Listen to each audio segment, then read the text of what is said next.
Berdasarkan insiden erupsi besar Gunung Semeru pada Rabu 19 November 2025, dari keterangan Kepala Balai Besar Taman Nasional Bromo Tengger Semeru, ada 187 orang pendaki yang terjebak di kawasan Ranu Kumbolo. Lalu bagaimana analisis insiden dan rekomendasi praktis jika pendaki dan wisatawan menghadapi situasi seperti ini? Kami akan membahasnya bersama Ketua Komisi Operasional Dewan Normatif Wanadri Alisar yang telah bergabung melalui sambungan virtual. Selamat siang Pak Alisar. Selamat siang, Mbak Lintang. Baik, Pak, kita melihat kasus ini. Bagaimana penilaian awal Wanadri terhadap penyebab utama hingga 187 orang terjebak di Ranu Kumbolo? Apakah Bapak melihat ini murni akibat peningkatan mendadak status gunung dari siaga ke awas atau ada faktor lain seperti keterlambatan koordinasi antar pihak misalnya? Baik, terima kasih Mbak Lintang. Pertama-tama kami Wanadri mengucapkan ikut prihatin ya atas proses alam untuk erupsi Gunung Semeru. Mudah-mudahan kondisinya semakin membaik. Terkait pertanyaan Mbak Lintang, sama sekali tidak ya. Sama sekali ini adalah proses atau gejala alam yang tidak bisa kita prediksi. Ya, walaupun memang ada analisa-analisa, tapi namanya gejala alam tidak bisa kita prediksi sama sekali. Jadi ini di luar kesiapan kita. Memang ini adalah fenomena alam dan gejala alam yang tidak bisa kita hindari dan kita prediksi. Yang dalam istilah kegiatan alam terbuka ini adalah istilahnya objective danger atau bahaya yang berasal dari alam terbuka. Demikian Mbak Lintang. Baik. Pak, apa perspektif Wanadri? Apakah erupsi ini menunjukkan perlunya revisi norma pendakian Semeru seperti batas waktu maksimal di Ranu Kumbolo atau protokol evakuasi darurat? Melihat kemarin juga masih ada pendaki dan pemandu yang terjebak di sana. Baik, jadi terkait SOP protokol saya pikir kan sudah ada instansi yang berwenang di sana, ada Taman Nasional, kemudian ada instansi daerah segala. Saya pikir dan kami amati sudah cukup ya Mbak Lintang. Tapi sekali lagi saya katakan bahwa ini adalah gejala alam yang tidak bisa kita prediksi sama sekali. Dan ini adalah gejala alam sekali lagi. Jadi saya pikir kalau SOP, kemudian tata cara, peringatan, saya pikir sudah cukup. Saya pun beberapa kali mendaki sana, saya pikir sudah cukup ya. Dan ini istilahnya kemarin pendakian, itu kan sebelumnya memang tidak ada tanda-tanda.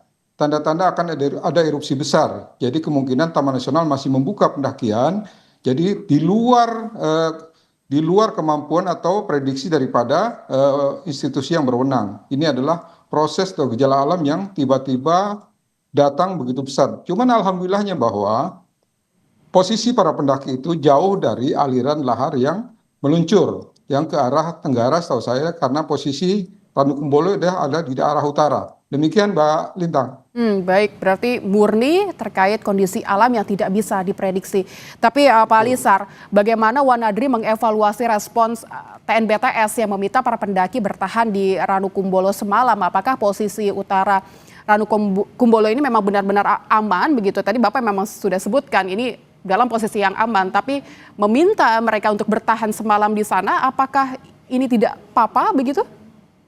Baik, terkait kondisi di lapangan, yang paling paham adalah instansi atau petugas yang akan segera mengevakuasi di sana.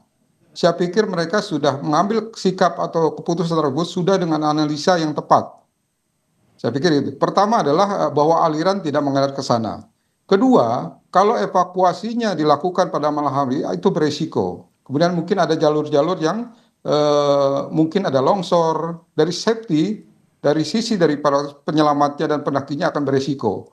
Mungkin ini adalah analisa yang cukup matang yang diambil keputusan oleh para evakuasi dari dalam hal ini mungkin Basarnas, BNPB dan instansi terkait yang terlibat dalam evakuasi ini. Saya pikir sudah dianalisa bahwa posisi Ranu Kumbolo dengan posisi para pendakinya sudah cukup aman. Karena memaksakan evakuasi pada malam hari itu sangat beresiko bagi tim penyelamat maupun para pendakinya. Demikian Mbak Lintang. Berarti memang sudah diperhitungkan, tapi apakah Pak Alisar tidak membaca akan ada pergesekan atau pergeseran awan panas ini ke arah yang mungkin membahayakan para pendaki, Pak? Ya, baik. Itu kemungkinan saja terjadi. Makanya saya bilang tadi, sebelum mereka memutuskan itu evakuasi itu ditunda pagi ini, saya pikir semua instansi sudah menganalisa tersebut, termasuk arah angin ya, termasuk arah saya pikir sudah dianalisa semua, makanya diambil keputusan selain faktor bahayanya bahwa dipastikan bahwa pagi ini untuk evakuasi cukup aman. Dan tadi malam saya pikir mungkin semua instansi yang berwenang di sana sudah mengevaluasi bahwa arah angin juga tidak mengarah ke Ranukumbolo. Demikian Mbak Lintang. Jika seorang pendaki mendadak terjebak seperti kasus Ranu Kumbolo ini, Pak Alisar, apa yang bisa direkomendasikan oleh Wanadri? Apakah segera kontak PPGST, monitor update status gunung via app resmi, atau tetap di pos terdekat? Apa rekomendasinya, Pak? Baik, memang secara apa dalam konteks kejadian 187 pendaki ini di Ranukumbolo Semeru dalam konteks Alpers, beberapa hal yang harus perhatikan. Pertama-tama yang adalah patuhi semua instruksi dari pihak yang berwenang. Dalam hal ini tim penyelamat atau tim evakuasi. Jadi jangan membuat gerakan atau pergerakan ataupun sikap yang di luar instruksi yang diarahkan. Itu penting. Supaya apa? Karena yang paling paham kondisinya adalah tim penyelamat yang sudah mengevaluasi kondisi lapangan. Itu satu.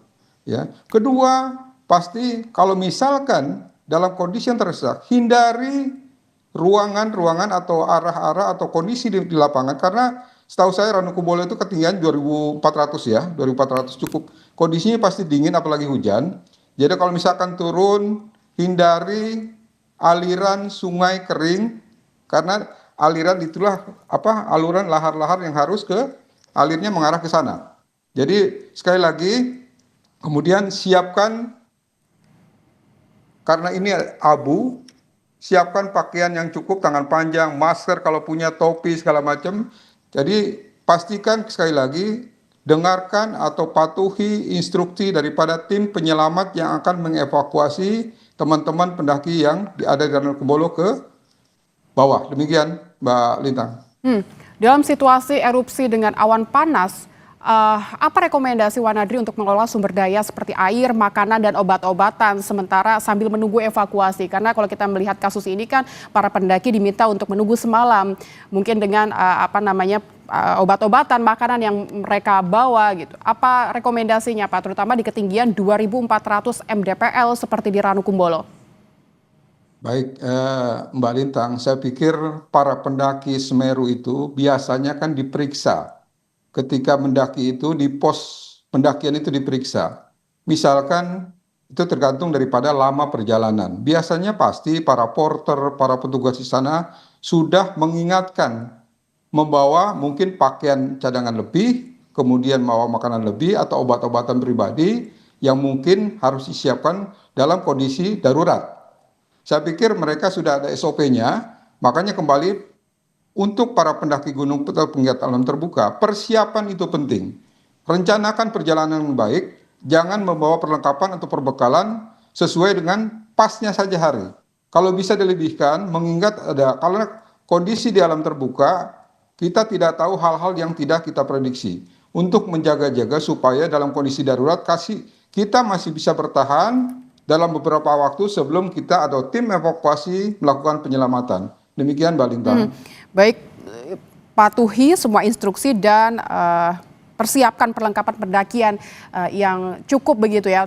Tapi menurut Wanadri ini Pak, apakah atau kapan pendaki boleh memutuskan evakuasi mandiri versus menunggu instruksi resmi dari TNBTS atau Basarnas? Apa risiko utama seperti longsor malam hari yang harus dihindari mungkin Pak?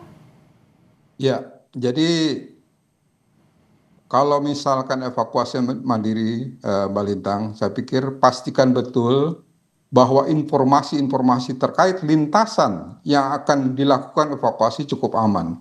Itu satu. Kedua, timing.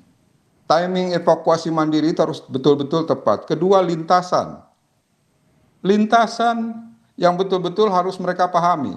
Jangan sampai melakukan evakuasi ke jalur yang mereka tidak pahami. Ketiga adalah kesiapan diri. Makanya sebetulnya ini harus dimitigasi daripada perencanaan pendakian sebelumnya.